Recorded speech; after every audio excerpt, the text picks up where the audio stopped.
శ్రీశైలంలో మకర సంక్రాంతి బ్రహ్మోత్సవాలు ప్రారంభమయ్యాయి.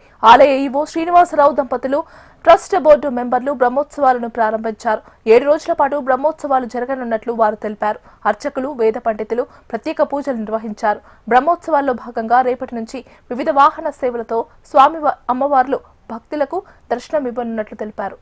ఈ శ్రీశైల క్షేత్రంలో ద్వాదశ జ్యోతిర్లింగ సమేత, అదేవిధంగా అష్టాదశ శక్తిపీఠ సమేత మల్లికార్జున స్వామివారు, బ్రవరంబ అమ్మవారుల యొక్క ఒకే ఆవరణలో మరి నెలకొన్నటువంటి క్షేత్రంగా భారతదేశంలో ఉన్నటువంటి ఒకే ఒక్క క్షేత్రం.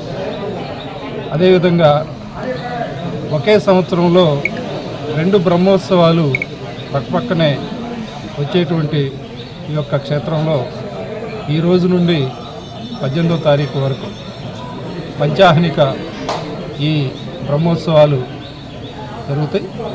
వీటికి సంబంధించినటువంటి అంకురార్పణ కార్యక్రమం ఇప్పుడు యాగశాల ప్రవేశంతో చండీ స్వామి వారిని పూజాది కార్యక్రమాలు పూర్తి చేయడం ద్వారా జరుగుతుంది.